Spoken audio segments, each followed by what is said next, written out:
Բարի երեկո, մի քանի րոպեով ձեզ զբաղեցնեմ բաց զրույցով իմ բաց բալկոնից։ Անցնող օրերին արդեն նախընտրական այս թողուբոհի մեջ հրապարակվում են նախընտրական ծրագրերը, որտեղ բնականաբար խոսք կա նաև մեր երկրի անվտանգության զինված ուժերի մասին։ Իշխանությունը իր նախընտրական ծրագիրը հրապարակելով, ինչպես վայել է արդեն իրեն, անցնող ամիսներին հիմա էլ այդ թեմայի մասին խոսում է, բայց ավելի շատ պոպուլիզմով, քան բում բովանդակային նյութերի շուրջ։ Այսօր ուզում եմ խոսել մեր երկրի ազգային անվտանգության զինված ուժերին առնչվող մի վտանգավոր նոր երևույթի մասին։ Իրականում նոր երևույթ, որ ասում եմ, սա մեկ ամսվա, երկու ամսվա երևույթ չի, վերջին տարիների երևույթ է։ Վերջին մեկ ամսվա լրահոսը, եթե վերհիշեք, կհանդիպեք վստահաբար վերնագրերի։ Դժբախտ դեպք է եղել որևէ ստորաբաժանումում, 25 օրյա վարժական հավաքի 3 զորակոչված դանակահարվել են մեկ այլ հավաքի մասնակցի կողմից, պայթյուն է տեղի ունեցել զինվորական ստորաբաժանումում, պայմանագրային զինծառայող է վիրավորվել,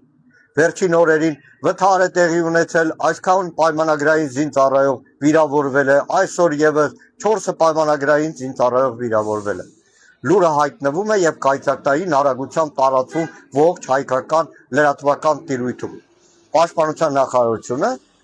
մեծամասամբ բերանափակած լուր է մնում, որտեղ պաշտպանության նախարարությունը իր նախարար Սուրեն Պապիկյանի գլխավորությամբ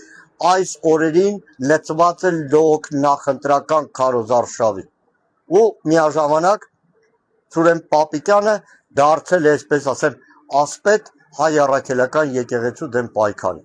Պապիկյանին ավելի շատ կարելի է տեսնել կուսակցական գործով նախընտրական ուրախ ավտոբուսներում, քան բում պաշտպանական գերատեսչության խնդիրները քննարկելով։ Եվ սա իրականում պաշտպանության նախարարության խնդիրն է։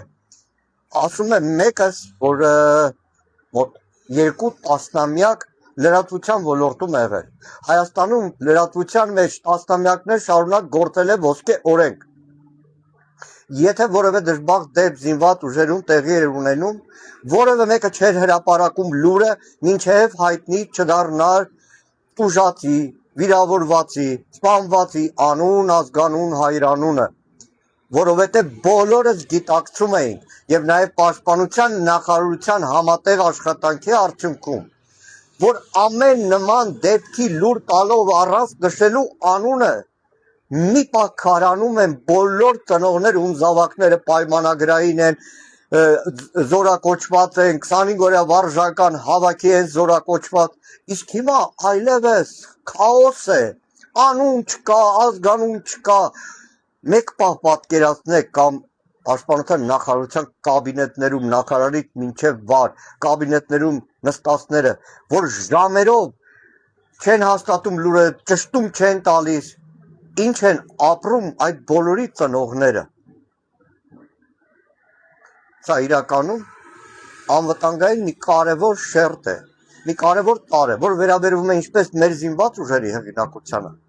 այնպես էլ տեղեկատվական անվտանգությանը եւ վերջապես մեր հասարակական հանդարտությանը, որովհետեւ բանակ զինվոր ուղարկած բանակի հետ այլ կապով պայմանագրային զինծառայողի միջոցով, 25 օրյա վարժական հավաքի միջոցով բանակի հետ կապ ունեցող ընտանիքը ամեն մի նման խայտառակ տեղեկատվական արշավի եւ տեղեկատվական ուղղակի քաոսի պայմաններում ինչ վիճակում է հայտնվում։ Սա պարտավոր է կիսվել ձեզ հետ։ Լավ մնաք։ Բաժանորդագրվեք Արմատ մեդիայի ալիքներին սոցցանցերում։ Հետևեք մեզ նաև Armat Media AM կայքում։